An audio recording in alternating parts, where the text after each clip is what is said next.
उन्वान शादी ठीक है, मगर रास्ता कौन सा। एक बड़े शहर के पोश इलाके में वाक़ आलीशान घर रोशनियों से जगमगा रहा था।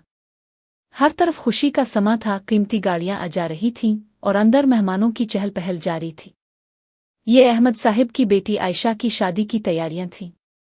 आयशा के कमरे में लाखों रुपए के जोड़े सजे हुए थे। एक सूट 10 लाख का, दूसरा 5 लाख का, जेवरात अलग से और महंगे बरांस की लंबी फहरिस्त। बाहर एक अजीम अलशान हाल बिक हो चुका था, जहां सैकड़ों मेहमानों के लिए मखलूत महफिल का इंतजाम था। आयशा आईने के सामने बैठी ये सब देख रही थी, मगर उसके दिल में अजीब सी बेचैनी थी। इसी दौरान उसके वालिद अहमद साहिब कमरे में दाखिल हुए, चेहरे पर फखर और खुशी थी। बेटा देखो, हमने तुम्हारी शादी में कोई कमी नहीं छोड़ी, लोग याद रखेंगे ये शादी।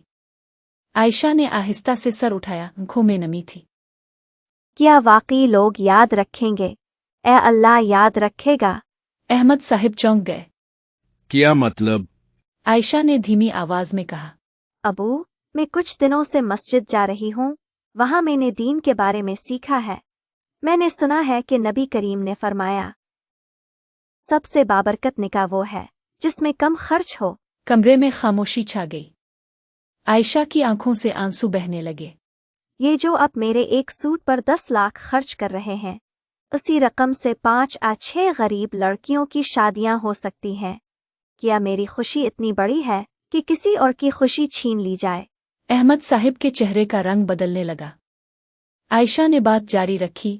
अब खुद ज़कात और सदका जमा करते हैं गरीबों की मदद के लिए, तो फिर हम अपनी ही खुशी में इतनी फजूल खर्ची क्यों कर रहे हैं? कुरान में अल्लाह ताला फरमाता है, सूरत अल-इसरा 27, बेशक फजूल खर्च लोग शैतान के भाई हैं। ये सुनकर अहमद साहिब की आंखें झक गईं। आयशा ने उनका हाथ थाम लिया। मैं सादा शादी चाहती हूँ, एक सादा सा जोड़ा, मस्जिद में निकाह, और बस। ना कोई दिखावा, ना कोई गुनाह। बाकी पैसा हम उन लोगों पर लगा दें जिनके घरों में आज भी अंधेरा है। अहमद साहिब की आंखों में आंसू आ गए। उन्हें वो गरीब बाप याद आया जो कल उनके पास आया था अपनी बेटी की शादी के लिए मदद मांगने। वो कुर्सी पर बैठ गए जैसे किसी ने उनके दिल पर दस्तक दी हो। बेटा, हम कहाँ जा रहे थे? हमने दीन को छोड़कर लोगों की खुशी को अपना मकसद बना लिया। अगले दिन वही घर था, मगर मंजर बदल चुका था। महंगे हाल की बुकिंग कैंसिल हो चुकी थी। सादा निकाह मस्जिद में हुआ। आयशा एक सादा मगर खूबसूरत लिबास में थी, चेहरे पर सुकून था, दिल में इत्मीनान। और इस दिन अहमद साहिब ने सिर्फ अपनी बेटी की शादी नहीं की, बल्कि 5 और गरीब लड़कियों की शादियों का इंतजाम भी किया।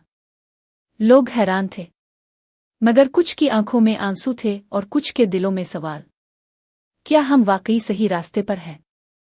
सबक: शादी एक खूबसूरत संत है, मगर इसे दिखावे, फजूल खर्ची और गुनाहों का जरिया बनाना हमारी अपनी बनाई हुई रविश है, दीन की नहीं। अल्लाह ताला सादगी को पसंद करता है और नबी करीम की जिंदगी हमारे लिए बेहतरीन नमूना है। हमें सोचना होगा, हम लोगों को खुश करने के लिए जी रहे हैं अल्लाह को, क्योंकि एक दिन हमने इसी रब के सामने खड़ा होना है।